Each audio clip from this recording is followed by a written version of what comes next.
টাকা মানুষ ছোট বিষয় করবা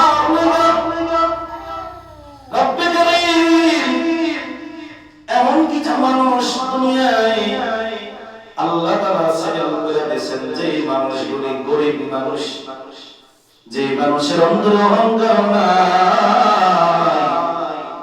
নিজের যেই মানুষটা ছোট মনে করে, গুনাহগার মনে করে, অপরাধী আসামি মনে করে, যে মানুষটা তার ঘরটায় কিছু বানায়া দুনিয়ার জীবনে বিচারণ করে, নিজের বড় মনে করে না, বড় পণ্ডিত মনে করে না, জাননেওয়ালা মনে করে না, রাস্তা দিয়ে হাঁটে আর মনে করে আমি অপরাধী,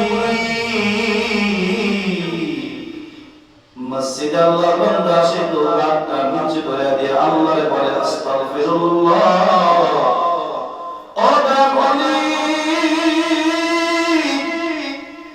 ফজরের নামাজ থেকে জোহর পর্যন্ত কত সময় আমার থেকে অতিক্রম হয়ে গেল, আল্লাহ ঠিক মতো তোমার আমি ডাকতে পারি নাই, রাস্তায় চলতে নিজের চক্ষুটারে হেফাজত করতে পারি নাই। ও দয়ার মালিক, জবানটা হেফাজত করতে পারি আল্লাহ, জোহরে আপনার বড় মসজিদে আসলাম, আমার আপনি তারা দিন না আল্লাহ, মসজিদে ঢুকবার সময় আমি আপনার কাছে সারেন্ডার করছি, আপনার আমি আল্লাহ বলছি আল্লাহ আল্লাহুম্মা ফতাহলি আবওয়াব রাহমাতিক। ও আমার দয়ার মালিক, ফজর থেকে নিয়ে জোহর পর্যন্ত কত অপরাধে লিপ্ত হয়ে গেলাম, কত না জিনার গুনাহে লিপ্ত হইলাম, কত গীবতের গুনাহে লিপ্ত হইলাম, চোখ হেফাজত না করলাম, জোহরে আজান শুনে মসজিদে আসলাম, আল্লাহ আপনি আমারে কাউরে তাড়ায়া দিয়েন না। এই জন্যই দরজায় আল্লাহর কাছে সারেন্ডার হওয়ার এটা রাসূল শিক্ষা দিয়েছেন। রাসূল কত দয়ার নবী, উম্মতরে যেন আল্লাহ তাআলা দরজা থেকে তাড়ায়া না দেয়, বরং দরজায় আসিয়াই যেন উম্মত আল্লাহর কাছে সারেন্ডার করে আল্লাহ শিখিয়ে দিয়েছেন। উম্মত দরজায় সামনে আল্লাহ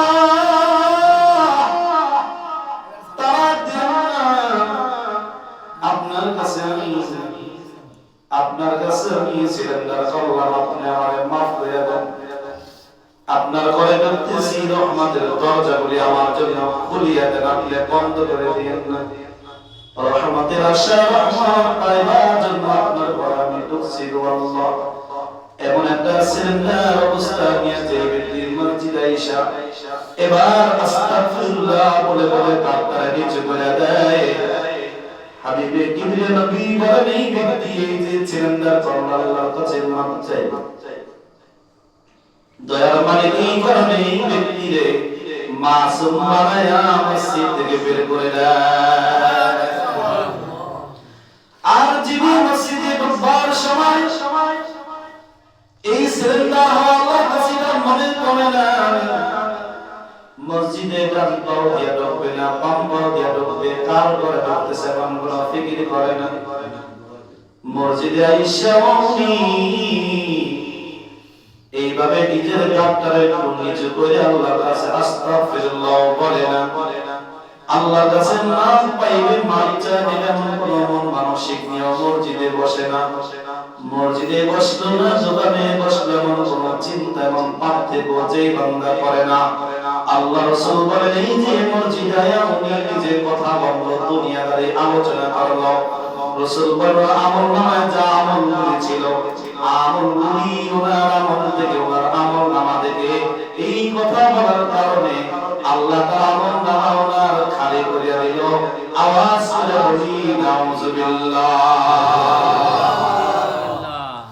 এই জন্য যার দিলটার ভিতরে অহংকার নাই, যার দিল অহংকার মুক্ত, দিলটারে যিনি আল্লাহর জন্য সদা সর্বদা খোলা রাখতেছেন, যার দিলটা আল্লাহর কাছে রুজু হইতেছে, নিজে নিজে অপরাধী মনে করে উনি রাস্তা দিয়ে হাঁটতেছে, মসজিদে ঢুকতেছে, বলে যিনি এমন নিজের ছোট মনে করে এই অহংকার মুক্ত ওয়ালা মানুষে আল্লাহ তাআলা ছোট ছোট আমল করবার তৌফিক দান করেন। এই আমলের কারণে আল্লাহ তাআলা তাদেরকে দুনিয়া ও আখিরাতে আল্লাহ তাআলা কল্যাণ ও কামিয়াবি দান করে দেয়। এমনই একজন ব্যক্তি, যুবক মানুষ, অহংকার মুক্ত মানুষ, গরিব মানুষ, যাদের দিলে কোনো অহংকার নাই, রোজা রাখলো, নিজে রোজা রাখলো, বাসার বিবিও রোজা রাখলো, সন্তানরাও রোজা রাখলো, দিন বেশিরভাগ অতিবাহিত হয়ে গেল গরিব মানুষ। বিকাল বেলা আল্লাহর বান্দা যুবক মানুষ পরিবার পরিজন নিয়ে ছেলে সন্তান নিয়ে এবার ইফতার করবে, কিন্তু ইফতারের কোনো আয়োজন নাই। সামনে রমজান মাস আসতেছে, সবার কাছে এলাকা দিয়ে যায়। অহংকার বিহীন মানুষ আল্লাহ তাআলা কত বড় ইজ্জত আর সম্মান দান করেন। বলে যুবক মানুষ ইফতার করবেন, কোনো আয়োজন তার বাসায় নাই, কোনো টাকা নাই। বাবা তো বাবাই, সন্তানের রুটি ইফতার না দিতে পারলে তার দিলে অনেক বড় কষ্ট হয়। বাবা আমার সন্তানের রুটি ইফতার করবার জন্য, ইফতার দেওয়ার জন্য ঘর থেকে বাইরে একজন মুসলমান ভাইয়ের কাছে দৌড়ায় গেছে, ভাই ও ভাই আমার সন্তান ও বিবিরা রোজা রাখলো, তাদেরকে আমি ইফতার করাই, কিন্তু আমার পকেটে কোনো টাকা নাই, কিছু টাকা আমাদের দাও, এই টাকাগুলো দিয়ে আমি নিজে বাজার করবো, ইফতার আয়োজন করবো। ইফতার আয়োজন করে করে আমি আমার সন্তানের মুখে সুন্দর করে হাসি ফোটাবো, তাদের মুখে আমি ইফতার করাই দেবো। একটা আয়োজন আমার দরকার, আমার কিছু টাকা দিয়ে দাও। বলে যখনই আল্লাহর বান্দা যুবক মানুষ ওই মুসলমান ভাই থেকে কিছু টাকা হাদিয়া চাইলেন, ধার চাইলেন, ভাই কিছু টাকা আমারে দাও, কোন এক সময় তোমার এই ঋণগুলি আমি শোধ করে দেয়া দিব। অহংকার যুক্ত মানুষ, টাকাওয়ালা মানুষ বেশিরভাগ অহংকার যুক্ত হয়, গরিব মানুষ বেশিরভাগ। তুমি তো মুসলমান, আমি তো ইহুদি, যদি তুমি সহমত অনুমতি দাও আমি কিছু টাকা তোমারে ধার দিব, মন চাইলে তুমি আমার টাকা শোধ করে দিবা। যদি পরিশোধ করতে না পারো তাও আমার কোনো তোমার প্রতি দাবি নাই, নাও কিছু টাকা দিয়ে দিলাম, বাসায় নিয়ে ইফতার করাও, সন্তানের মুখে হাসি ফোটাও। রোজা যেহেতু রাখছে, দুই বাচ্চা সবারে তুমি ইফতার করাও, তুমি নিজে ইফতার করো, টাকাগুলি আমি তোমার দিলাম, পরিশোধের করা সম্ভব হইলে করবা, না করলে আমার কোনো দাবি নাই। যুবক মানুষ ইহুদি থেকে টাকাগুলি নিয়ে বাজার করে করে বাসায় যায়, সবাই ইফতার করবে এমন একটা সময়, কিন্তু ইফতারের সময় তো বান্দার দোয়া কবুল করেন তিনি কে? আল্লাহ তাআলা তো বান্দার দোয়া ইফতারের সময় কবুল করেন। এবার দোয়ার মজলিসে সবাই নিয়ে পরিবার পরিজন নিয়ে বসলো। যুবক চিন্তা করে, ভাই আমার ইহুদি আমাদের যিনি টাকা দিয়ে উপকার করবো, ইহুদি ওর জন্য আমি কি দোয়া করবো? মুসলিম হইলে তার জন্য দোয়া করতাম। ইহুদি ভাই আমার উপকার করলো, আমার ভাইয়ের জন্য আমি কি দোয়া করবো? সর্বশেষ আল্লাহর কাছে দোয়া করে, আল্লাহ আমার ভাই ইহুদি আমি রোজাদারের যে টাকা দিয়া সাহায্য করলো, আমার বাচ্চাদের মুখে হাসি ফুটে ইফতার আয়োজন করলাম, ও আল্লাহ ইহুদি তো ঈমান আনে নাই, তোমার কাছে আমার একটাই দাবি, ইহুদির গলায় তুমি হেদায়েতের মালা ঝুলায়া দাও। বলে দোয়া করতেছি আর আল্লাহ তাআলা আরশের কাছে দোয়া যখন চলে যায়, রাসূল বলেন রমজানে রোজা রাখিয়া যে ব্যক্তি ইফতারের আগে দোয়া করে, বলে আল্লাহ তাআলা তার দোয়া কোনো ফেরত দেবে না। এই জন্য তো মসজিদে দোয়ার আয়োজন করা, ইফতারের আয়োজন করা, সবাই নিয়ে দোয়ার মজলিসে বসা করা, অন্য কোন সময় সুযোগ হয় না। রমজান যেহেতু একটা গুনাহ মাফের সময়, রমজান যেহেতু দোয়া কবুলের একটা সময়, তার একটা সময় পাওয়া যায়, এই জন্য দোয়ার মজলিসে আগ থেকেই নিয়ে প্রস্তুতি গ্রহণ করা।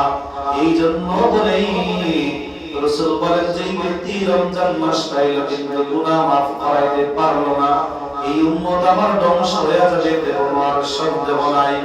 এই জন্য আপনারে আমারে বারবার জোর করে ইফতার মুহূর্ত পর্যন্ত বসায়, বিভিন্ন দোয়া কামনা ইস্তেগফার শিখায়, দোয়ার মজলিসে বসে। কারণ রাসূল তার উম্মতের জন্য মায়া করেছেন। রাসূল নাই গোলামে হযরত রাসূলের ওয়ারিস হওয়ার কারণে তারও আপনার আমারে মায়া করে বেড়া জোর করে নিয়ে দেখায় দোয়ার মজলিসে বৈশা নিজেদের নামটা জাহান্নামের লিস্ট থেকে কাটাইতে পারে কিনা।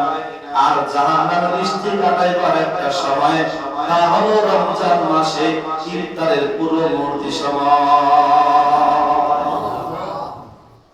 যুবক এবার দোয়া করো, ইফতার করো, রাতে ঘুমায় গেলে ইহুদি আর ওই মুসলমান যিনি টাকা তার দিল না, তিনিও ঘুমায় গেল।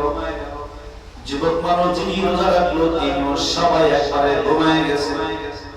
এবার অহংকার যুক্ত যে মুসলমান টাকা তার দিল না, গভীর রজনীতে স্বপ্নে দেখতেছে ময়দানে মাহশারে কিয়ামত কায়েম হয়ে গেছে। আল্লাহ তাআলা রাগান্বিত আর গুসা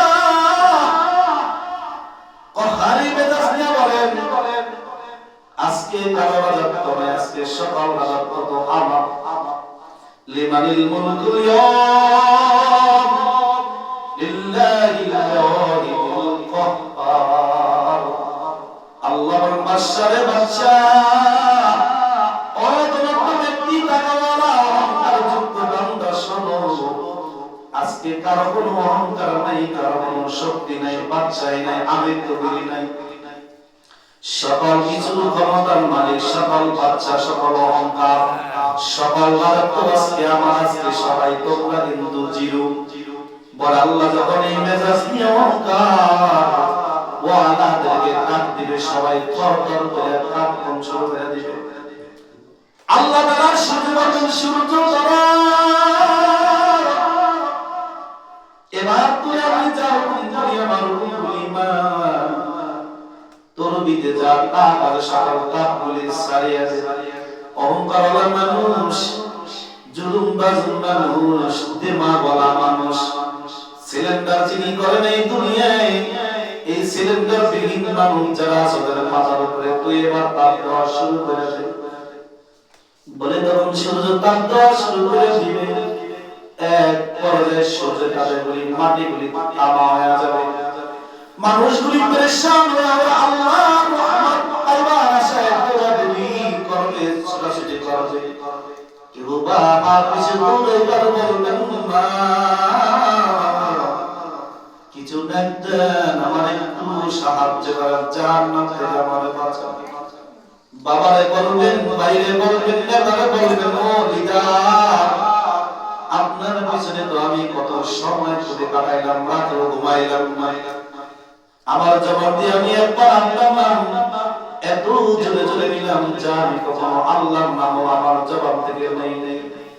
আপনার জন্য কত রক্ত জড়াইলাম, মাথা ফাটাইলাম, কত মানুষের ঘর বাড়িতে আগুন দিলাম আপনারা মনটা খুশি হবে বলে, কত মানুষ আমি নিজের হাতে মারলাম আপনি খুশি হবেন বলে।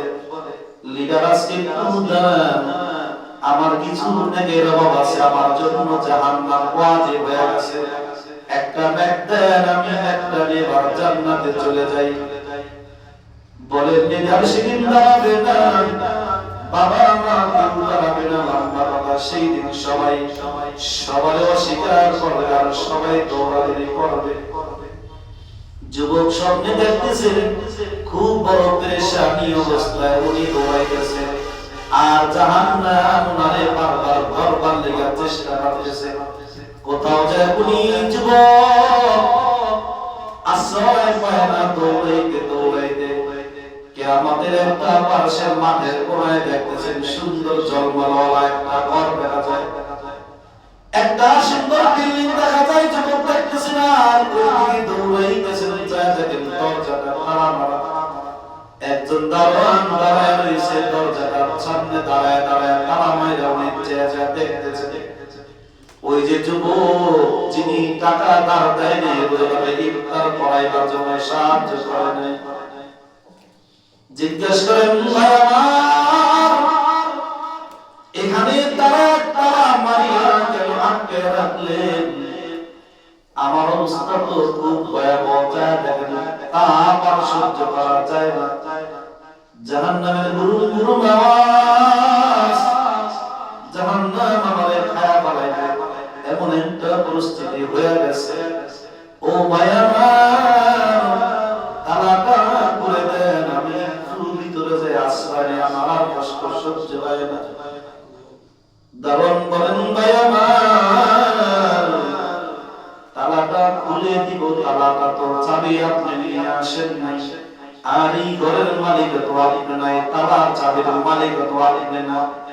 বলের মালিক কে? বলের মালিক তো ওই যে না দুনিয়ার জমিনে, দুনিয়ায় যারা আপনি রোজা রাখার পর কিছু টাকা দিয়ে সাহায্য করেন নাই, ওই যে কিছু টাকা দিয়ে যদি সাহায্য করতেন ইফতার করাইতেন তো ওই ইফতার আর সাহায্যটা হইতো এই তালার বড় একটা চাবি। বলে যে আপনি